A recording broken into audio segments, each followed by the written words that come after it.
Thanks for sticking around. Last session of Tech Week, and for us it's been an amazing week. The amount of interaction that we've had with New Zealand companies and overseas researchers, just keep it up, Tech Week. It's fantastic, and thanks personally to Dieter, who recommended us as presenter to this event as well, so thank you, mate.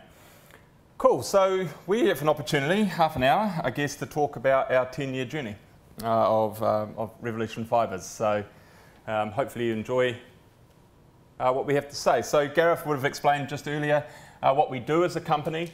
We're a nanofibre production company. Nanofibre is a form of textile made up of very, very fine fibres, made of all sorts of materials. I'll explain more of that soon. But our business model is all about designing nanofibre products, developing them from a fibre effectively into a product, manufacturing those products. They could be a rolled good, or they could even be something like a very precise filter or a cosmetic, and more often than not commercialising that innovation as world leaders in a market that is still very much technology push, meaning the ideas are still coming but the market is still starting to adopt it. We have taken it upon ourselves to commercialise some of these products, and I'm really happy I've got some time to talk more about the products that we have in this presentation. So I won't go too much as what's on the other side of the screen. I'll just explain sonic electrospinning. This is our proprietary technique. We discovered electrospinning and what they call needle-based electrospinning, one droplet making one fibre. And over a period of half an hour, you can slightly see a very, very faint piece of cotton wool forming on a piece of aluminium foil. And that's electrospinning. You can do a PhD on just that sort of level of production. But we've always come to it with a commercial perspective. How do we take this great science and turn this into effectively, as Gareth mentioned, rolled goods that can be used in commercial applications, because that's where the promise has always been. And we ourselves, we're a customer, and I'll explain more about that soon. So we've created award-winning lab, pilot, industrial scale electrospinning machines. The Komodo, which you see there, is award-winning in 2012, the Manufacturing Excellence Award. And the neat thing is, by July this year, we'll have a machine that does 4 times the output of that Komodo. And interesting enough, we've even doubled production rates on that Komodo year upon year upon year since 2012. So there's going to be a lot of fibre being churned out of our office in Henderson. We run a business model which has 3 pillars. On the far side, products. We sell products. We sell nanofibre products to the companies on the right-hand side of the screen there, or left, sorry. Anything from acoustic products to fishing rods. These are furniture companies, rifle barrels, Formula One teams. On the customisation services side, these are companies that we're working with to develop products for their product range. Very, very specific projects that will get our technology into their product lines in the next few months or years.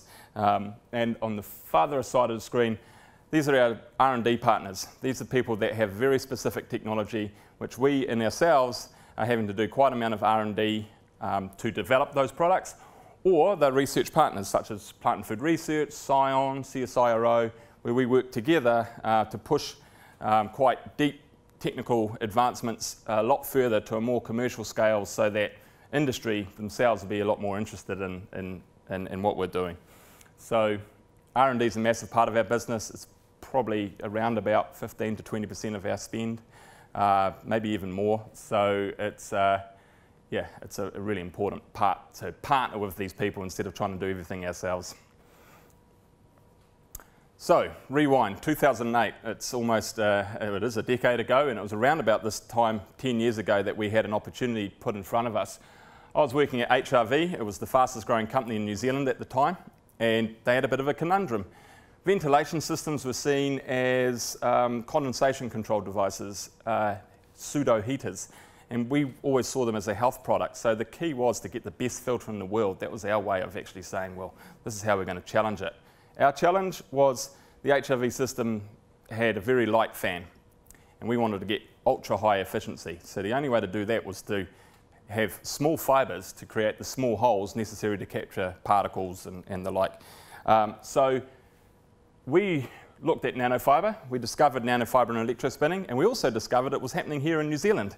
University of Canterbury were leading the movement. Plant and Food Research were working with them. So we were quite fortunate that the technology had already been well researched and we had good access to scientists. This is kind of quite pivotal for us because the R&D entry point wasn't that high. People were doing this. We brought the opportunity effectively to the scientists, and the key was how do we then, I guess, bring that out of science and more into the commercial scale. And together with some help with Force, now Callaghan, we developed a unique filter based on the scale that we had, just a small little filter that sold really well. But the key problem for us was to get into the main system, we had to have 100,000 square metres of nanofibre a year. That's effectively the throughput we were after. And we couldn't find anywhere to buy this stuff. We couldn't even find machines that could do that sort of throughput. And we wanted to functionalise the fibres. We wanted them to be antimicrobial or have all these kind of neat properties that just weren't commercially available. So the solution to us, build the machines ourselves. Let's become manufacturers. And the deeper we got into it, the more we understood these fibres, the more we understood the properties that these fibres come. They're very benign. I'll hand some out. You know, they look like a little piece of tissue paper. It's incredibly, look at how static it is, you know, so it's sort of like sticking all over me. I'll just pass that round, Rod, if you can, mate. Yeah. So they look not much, but look, these are thousands of layers thick. They've got incredibly high surface area, and you can make nanofibre textiles out of materials that have never really been turned into textile before. So there's a huge amount of new properties that we could bring into these membranes. So it wasn't just filtration for us. You know, we started to think there's much more into it than this. There's medical applications. There's all these kind of things that the researchers all over the world were developing for us. And we also saw it as an enabling technology. We actually saw this as a way in which we could carry other forms of nanotechnology that were going on. So, you know, the nanotechnology boom happened in early 2000s. The promise was everything. People were ploughing money into nanotechnology at the time. But it's not actually that useful. It's very hard to get nanoparticles into a normal production line. You know, it's microdust, nanodust. You know, and so all the applications like filtration, textiles, where it holds a lot of promise, well, it's hard to get them there, but we found that we could actually carry these particles as well. So it actually was a way of making other nanotechnologies more usable. And the market seemed to be growing. You know, the market research was telling us that you know, it was going to be a $2 billion market by 2020. I'd say it's going to be a lot bigger than that. A lot of the applications that people were discovering back in 2009, 2010, 11, you know, we've got more and more uses coming now. But I think rather than the size of the market, effectively mechanical, chemical, engineering, that's filtration. The other big parts of the market are battery separators. They separate the anode and the cathode of lithium-ion batteries. That's about 26% of our market now. Life sciences, booming, heaps of R&D, not a lot of commercialisation yet. And consumer goods as well. And you know, you'll see that we've been playing a bit in that area. But we have started to focus a lot more on these niche applications. We didn't really want to end ourselves at the arse end of a commodity market. You know, we didn't want to try and play against the microfiber market, the non-wovens market. It's incredibly competitive. Guys with a lot more money than us pushing into these areas. So we felt the need to take this functionalisation aspect and try and drive into these new niche applications that are coming for nanofibre. So that's what we did. Effectively, from 2009 to 2012, we achieved our goals. We got the products to scale. Our R&D was continuing to, you know, go in the right direction. We were manufacturers. We won the New Zealand Innovation Awards. It felt like everything was going really, really well. We had 5 new product lines, but we were sort of stuck. We were sort of stuck because we ended up having products for sale in a technology push market. People weren't really asking for nanofibre products. We were developing them to show the market what was possible, but the upshot was we were the ones who were responsible for the sales of it. And we're not bad at it, but we're better at developing and manufacturing. So, you know, we effectively made a business that was not listening to the market. Our response to the market were the innovators, but the innovators were ringing the phone and asking for something completely different, something that we hadn't even made. So we're running around in circles trying to meet what the market wanted and yet pushing products into almost an unreceptive market. So we weren't alarmed, but we could see the writing on the wall. This was going to be a tricky journey if we didn't change something. So as I mentioned, many commercial applications. It's a platform technology, true platform. You know, you can use this in so many sectors, and our products are a classic example of that. But they all need to be customised to suit. There's no way that we'll get these products right for all these markets that we don't even understand. So we had to change our model. Thankfully, the market is moving towards this model that we switched on to. It's called open innovation, and you probably heard it a lot this week. Effectively, technology is always going to be pushed into the market. The academic route, the researchers, they're always going to come up with the ideas first. But the motivations are different. It's papers, it's PhDs, it's patents. And industry needs this, but it's not filling some of their key questions, which is basically they just want a product. They want a price. They want performance edge, and they just want to deal with specialists. They don't want to actually have to become, in our case, nanofibre producers themselves. They want to buy nanofibre like they buy every other roll of fabric. So something had to happen in the middle, and that's where we positioned our business. We work as much with researchers as we do with industry, trying to bring the two together. Quite often in nanofibre, the manufacturing is the missing link, and that's where we're trying to fill that gap. And this is our business model. We focus on partnerships very early on. We've got the platform. People recognise us as global leaders. They recognise us as sector specialists. We create partnerships early. We develop the products in those partnerships. And then to us, it doesn't really matter what the market is. You know, we're there focusing on the fibre. So this is a model called non-recurring engineering. There's companies around the world who have done a very good job at this. And this is probably about 25% of our revenue right now. And we've got some really, really great joint development projects going on with global leaders that will eventually turn into big manufacturing contracts for us. So, 2018. We're at commercial scale. We've got incredible control over our fibres. We can create a wide variety of polymers. Composite membranes, we're the only people who can spin multiple polymers in one fabric, so we can do layered fabrics and the like. And we make rolled goods. We do specialised runs, we do fabric runs. And these are examples of some of the polymers we spin. I won't explain them all, but these are the synthetics. There's over 30 different polymers we spin.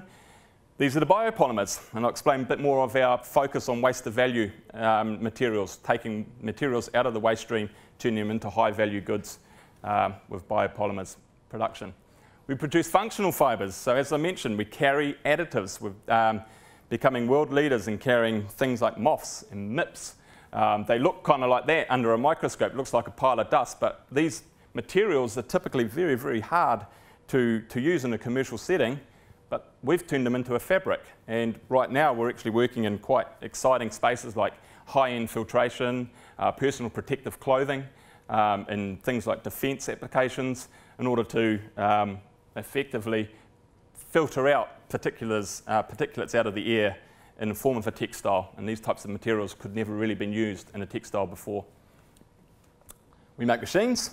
We've sold a few machines to universities around the world. This is really for us to actually help universities maybe drop some of the technologies that they're more accustomed to and use something that's more commercially relevant, and therefore their solutions are more manufacturing friendly, if you like. And so this is our example. I've got more information if you're interested in electrospinning machines. Not sure how much of this audience would be. We've had to focus very much on quality assurance, typical manufacturing accreditation. We are selling into aerospace industry. We had to be AS9100 certified. We needed quality assurance, products like scanning electron microscopes and all sorts of systems and procedures. And we've ended up with innovation that we believe is good for the world. it's not just creating small fibres for us. I guess that was in the start, but it's fibres that do things. You know, they make you look younger. They can sustain life. They can filter out pollutants. They capture sound. They toughen the world's strongest materials. That's our passion. You know, it's making the fibres is one thing, but fibres that do things is what actually gets us out of the bed in the morning and makes us, you know, pretty passionate. So these are the products, and I've got a little bit of information on each of those. Filtration, as I mentioned, so we're in the HRV system, very proud to still be part of the HRV system and still developing products with our important partners there. We sell into the face mask industry in Indonesia, the Philippines, and we also have the Nano product. So this is another form of filter that sits on the around the pillow, and we've got a little video explaining that now. Don't you love your pillow? You get up close and personal with it on a nightly basis. Unfortunately, so do 100 million others. Dust mites are microscopic little creatures, and they're in your pillow right now, leaving some pretty nasty stuff behind. Dust mites and their droppings are the leading asthma and allergy trigger in your home. What a nightmare. Thankfully, there's a way to effectively stop dust mites in their tiny little tracks. Nano pillow liners. The fabric is so small that dust mites, their droppings, and 99.99% of all other particles can't get through. Good stuff like oxygen can though. Think of it like an air filter for your pillow. It's also infused with antibacterial manuka extract, which keeps bacteria and mold spores at bay. And the best part? Simply slip a Nano over your favourite pillow, cover it with your favourite pillow cover, and you wouldn't even know it was there. Sorry Dusty, you're out of here. So, if you want to claim your pillow back for yourself, head to nanodream.co.nz and buy yours today. This was a classic case of a project that was successful in an R&D phase. We were making vacuum cleaner bags, anti-allergy vacuum cleaner bags, but you know, the cost expectation was like 50 cents a bag, you know, so there was just no way we could actually get this product commercialised in the end. So trying to find a newer, higher value product from the same R&D project was something that really saved, I guess, what we developed there.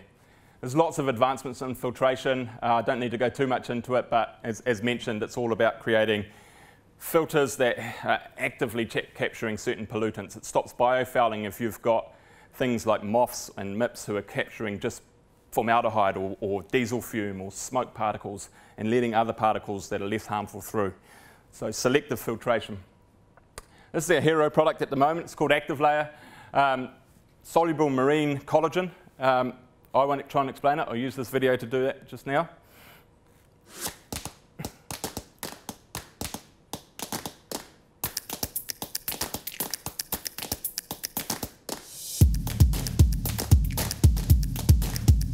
See it dissolve rapidly into the skin.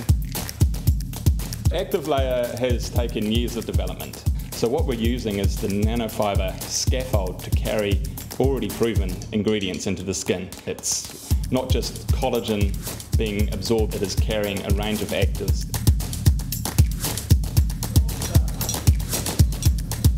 Hoki is one of our biggest resources, but it has some special attributes in its components. The collagen in the skin is quite unique. Other collagens require a hotter temperature to dissolve, whereas Hoki collagen dissolves at skin temperature.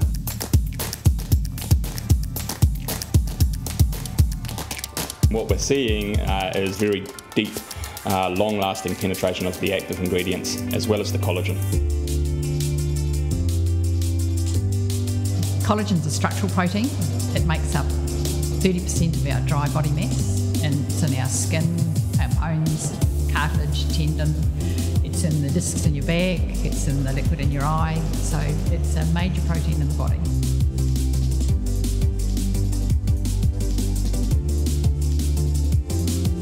So we create nanofibres by putting a polymer, in this case collagen, into a high voltage field, and the fibre collects from one side to the other. That's how the product is effectively made. Our aim by 2020 is to have a medical product on the market. We believe it's got a lot of potential in drug delivery, anything from burns to treating acne, to treating skin lesions and diabetic ulcers. So it's got a huge amount of potential.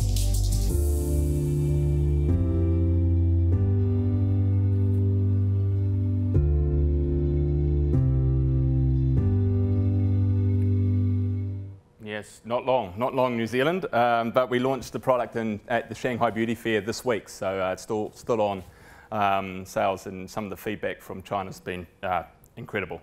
Actually, I'll skip that one, but as I mentioned in that presentation, biotech is a big market.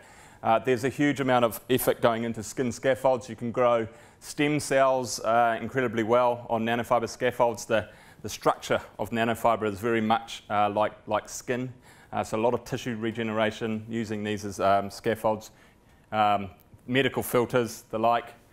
Xantu layer is a reinforcing veil. That's what we handed out before. It's a reinforcing veil that effectively sits in between plies of carbon fibre to make resin, stop resin being the weak point of a carbon fibre composite. So carbon fibre products are held together by resin. It's brittle. It sets a lot like glass. So this toughening veil sits in between these plies, and if you bend and crack and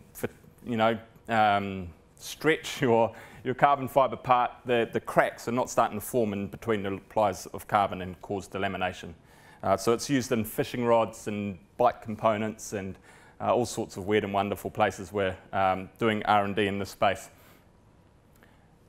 And Gareth himself has been doing a huge amount of research and evidence building, but also universities all around the world are discovering the benefits of using veils as opposed to other nano fillers, nano clays, nanoparticles. They're all very hard to use. They change the resin's properties, and they're also quite dangerous to use once you're tooling afterwards. So really good platform for composite reinforcement.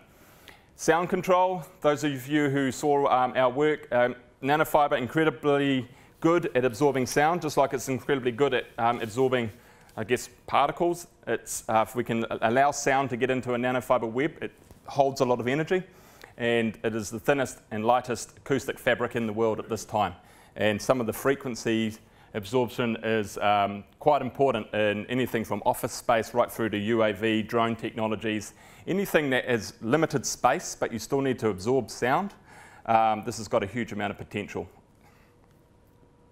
And you can see we've been using it in drone shrouds. So if you can see on this side, you can see what a drone typically does is blast sound back onto the ground, really harsh, shrill sound. With shrouding, you can actually direct the sound away from the ground, but you can't absorb it. But putting the nanofibre shroud on there, you can see the intensity of the sound is just completely diminished. And also in office furniture, we reduced the sound penetration of most frequencies around 30%. With a very, very thin, lightweight veil that sits in the office furniture. So innovation is good for the world. I mean, like even these applications, they've all got their good commercial applications, but I wanted to talk more about waste to value and how we're going about that. This is our first product. We wanted to put our nanofibre on a disposable filter for HRV. So we took chip waste, and using a company called EcoPack, used to be called Potato Pack, we developed these moulds. We applied a natural nanofibre onto that, and that then fitted into HRV systems. And when you were finished with the filter, you could just chuck it out, a biodegradable filter, one of the first ever done in the world. Another example, EcoXantu, still to come into the market, but we've successfully taken fishing waste, fishing nets that have come out of the sea. They've been repalletized in California. We've turned them into a fabric, and they in turn can now go back into the fishing industry via reinforcing veils for fishing rods. And there's a number of other key applications, but it's all recycled nylon.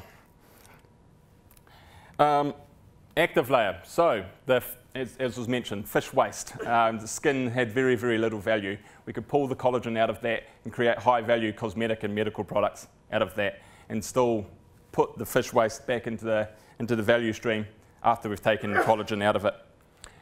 And finally, another thing we're working on with Cyan Research is lignin, the second most abundant polymer on Earth. It's actually just burnt as fuel. It's got very little value, but we're now turning that into nanofibre, which can then be carbonised, and the carbonised nanofibre has a lot of potential in battery surfaces, high surface area conductive surfaces, so for batteries, electrodes, PCB boards and the like. So we're trying to turn waste into value via electrospinning. It's a big movement for our company. So I was asked, what are the lessons learned? New Zealand's a great place to do business. That's one of the things I've really learned. I'm really proud to be a New Zealand company. It's easy to start a business here. It costs $100. It's quite easy to find mentors. We've got a lot of innovators who are doing new ideas, so it's really nice to be able to collaborate and, if not even just socialise with fellow innovators. We have great scientists, great engineers. People aren't siloed. This has been talked about a lot today. People who are scientists are also a little bit of an engineer. They can also pick up a spanner and fix things. It doesn't happen in other countries. Callaghan Innovation, very good at offering support to startups. If you've got a good idea and you can show a pretty decent business plan, Callaghan will support you. We've got a wealth of new materials. We're showing ourselves collagen, lignin, all these kind of materials. They're coming from years and years and years of R&D from our Crown Research Institutes. And you know, we want to get some commercial traction with some of these products and encourage more of this stuff to come through our technology into the marketplace. And we've got some clear areas of strength: biomedicine, composites, you know, America's Cup, classic example, digital, augmented reality, as we're seeing, and we're small. Things can happen here. But we're not perfect. There's also some hard aspects of doing business in New Zealand. It's bloody hard to get noticed down here. You could be doing the best stuff in the world in your field, and no one may ever know unless you're out there, and you have to be out there in person. So Kiwis have to travel. We just have to get used to it, because no one's going to come down here and trip over our great ideas. There's not a lot of financial support from government, our financial institutions, once you start selling. When you're innovating, yes. When you're selling, no. And it's a real big gap. And this is where most of our funded companies are falling over and having to sell their opportunity offshore before New Zealand gets any real benefit. And I could list hundreds of examples of companies who have been funded by the government, got their technology ready, but couldn't sell it with the meagre resources they had, so had no alternative but to sell it off to offshore investors or offshore companies. Selling out in New Zealand is deemed a success, and you see it all the time in the business pages. It's not really a great success for New Zealand. It's a success for the founders, most probably, but for New Zealand, we have to keep these companies here. We need more Tates, we need more Gallaghers, and it's not a big trend of those happening. And there's a significant gap between the motivations of academics and the Crown Research Institutes and industry. Industry want to get this stuff out there. The academic institutions aren't necessarily that motivated by it. There's a lot of good talk, but the systems aren't there. This is not a New Zealand problem. This is a global problem. But you know, we ourselves want to help bring this technology out and get it into the marketplace. But all sorts of you know, different factors and motivations can make that very hard. And I was asked to do some question starters, but we could just go straight into questions, Rod, if you like. But yeah, it's all about staying focused, seek support, keep challenging your market, engage in it. Don't just make assumptions, ask questions, learn to sell, especially scientists and engineers. This is a real gap in our skill set. We have to learn to sell. If it could be just trying to sell your idea to the local funder to get investment. Could be selling your idea to investors, or it could just be selling products. Scientists and engineers shy away from that, and that's to our detriment. That's, you know, we've really got to be better at it.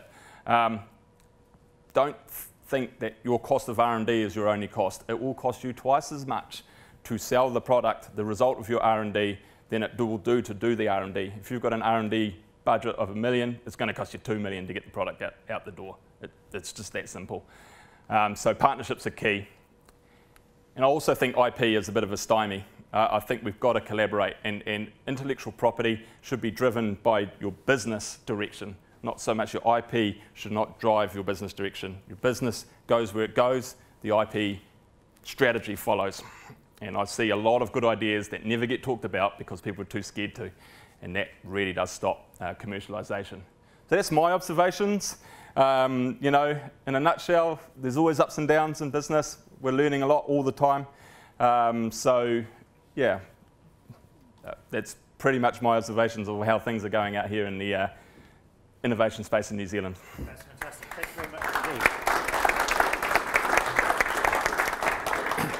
indeed. Do have a seat, because time for a quick chat. I won't suggest the app and the iPad because I can see a show of hands for questions. Let me just jump in to see if there are any questions from you straight off, because, yes, Steve.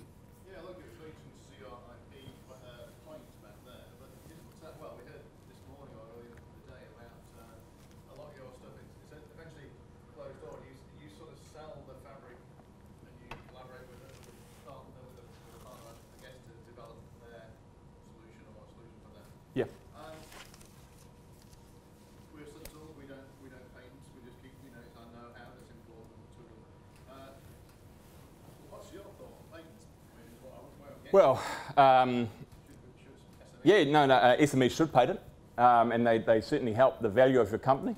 In fact, our lack of patents has been a bit of a hindrance to us. But strategically, as manufacturers, our process, if we disclose that in any one patent, we disclose it in all of them. And so we're really kind of, if we were going to disclose our method, we pretty much had to take the machine selling route, if you like. We lock it down, and we try and sell the process. What we're interested in is seeing product come out of our process. And we try and encourage our partners, if you like, to take all the necessary protection they think they need to do, and we'll help them. We co-write patents.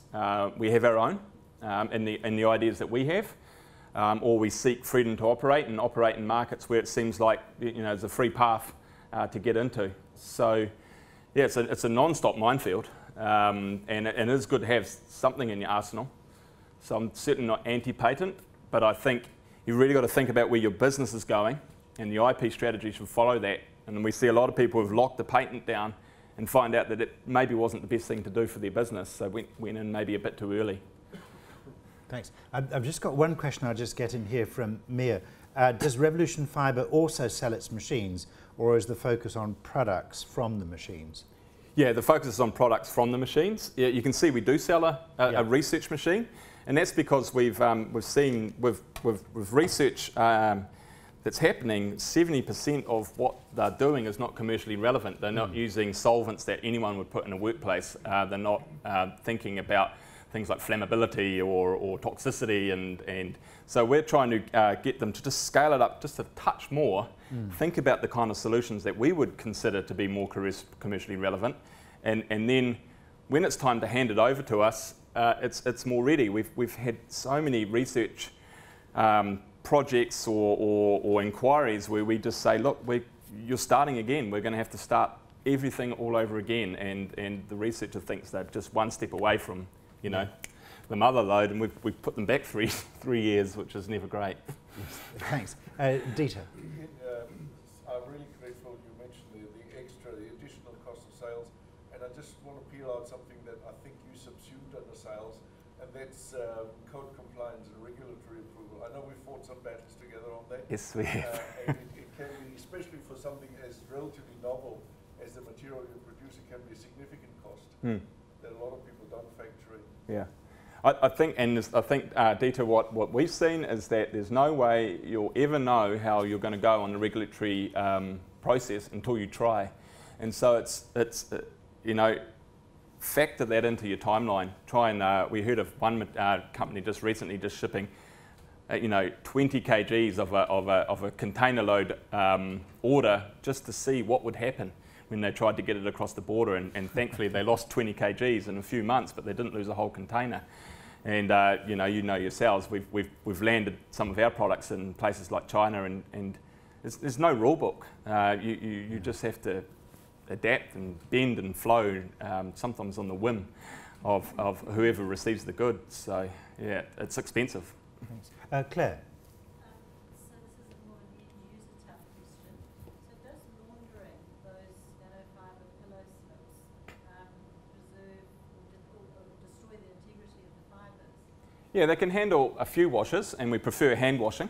What we notice is they're such good filters. If you just throw them into your washing with all your other clothes, they come out dirtier than what you chuck them in, because all the dirt from your clothes and things come. So they sort of need to be washed separately, hand washed. But like any good filter, every time you wash them, they get a little bit worse for wear and ruined, if you like. So I would recommend that you don't wash them and you just keep them on your pillow and replace them once a year. More often than not, people don't wash their pillow. They wash the pillow slip. So, you know, just keep doing that and leave it as part of your pillow.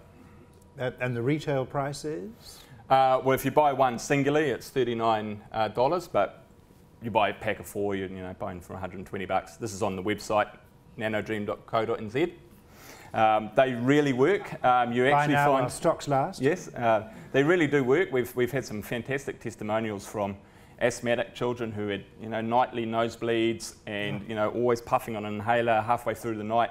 And the problem was the pillow, and just the simple fabric over the pillow can just it's just amazing.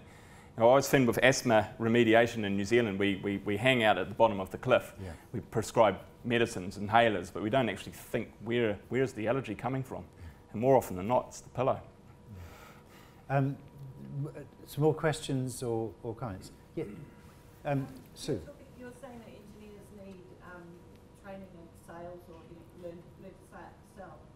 There's so many innovative kind of commercial models out there, and you kind of put one up about how you got your model working. But have you got any advice to people about how they kind of can dream up new commercial models and think really differently about how you sell your product? Yeah, it was in my last slide. I think you've just got to keep challenging your perceptions. Like, we would never have come up with that, that nice little triangle of the star model without 4 years or 5 years of experience, But you've really just got to adapt and flow with what the market's telling you.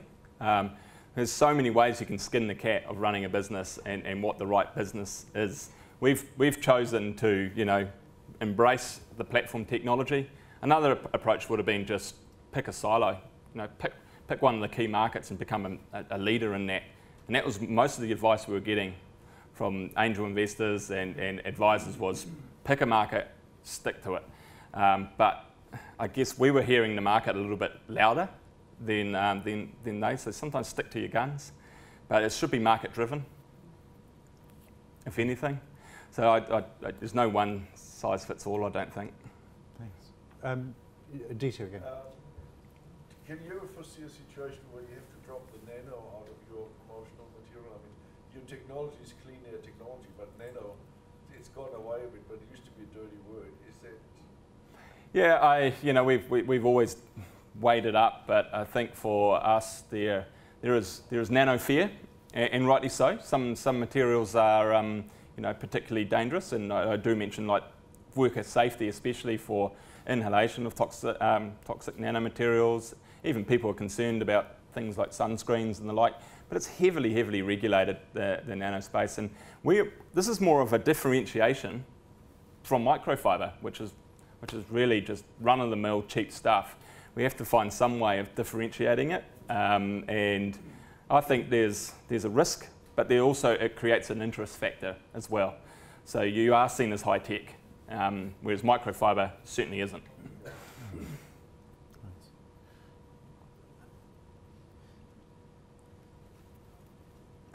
Ownership structure currently? Yep. So yeah, we're very fortunate to have had very good shareholders right from the start, visionary founders. There's 3 of us who started the business, myself, Simon Feasey and Michael Perrott. Over the years, we've brought mentors in, we've had independent directors to help us give new perspectives, less of a shareholder perspective and more of a business perspective. Mm-hmm. But we're quite fortunate to have got to 2016 before we raised capital. Mm-hmm. So we bypassed, I guess, the typical angel route, but we embraced venture capital funding in 2016. We've just closed a new round, and that has been a lot better than I expected. I mean, the network has opened. Just the amount of money that we can put towards business development has just had an astronomical effect to the business, and we've just got great people. But don't jump into it too early. The people who invested in us, they knew our company for 3.5 years before they finally put the money across, and I think that's the sort of, you've got to start building the networks really soon, but don't jump into it from both sides. Yeah. New Zealand VC, overseas mix? Yeah, it's New Zealand representatives of an overseas VC fund. Yeah. Yeah. So. Very good. Yeah. Time for one last quick question. There's 2 seconds left. It could take longer than that. Yes. Just some tips on pushing the people product into overseas markets. How do you start? Well, look, for many years we tried to do it remotely. You know, put a website up, email directly, go to the odd conference now and then. You've got to be there. And we've seen our sales lift. You know, we've signed much, much bigger deals than we could have if we just stayed on terra firma. So. Yeah, as a founder and the CEO, you have to kind of do the presentations, but I do have a business development team. Sorry, I mean, like your company is situated in the overseas markets, or do you use partners over there? Oh yeah, sorry. The preferred model is get great distributors for all our products, and so we can focus our attention on manufacturing. But before that happens, you kind of need to have a little bit of a presence, maybe even some customers, and that's when you get a higher caliber of discussion going with potential distributors or retailers, whatever the model is. So you sort of have to get started on your own, no matter how hard it is. And the internet is probably the easiest and cheapest way to do that. Thank you hugely, Ian, and I'll add Gareth into that too, because you were contributing a lot earlier. I've known about RevolutionFibres for a while, but I've been watching you from a distance, so it's been great. Fascinating for me this week to get to know an awful lot more about the company and the journey, what with your presentation on Monday and then again here today, which is a lot more today because we're very focused on Monday around that acoustic stuff. And it's just an immensely exciting story, and I just wish you all the very best as you progress on this great journey. A big hand for Ian and Gareth, please. Thanks very much indeed.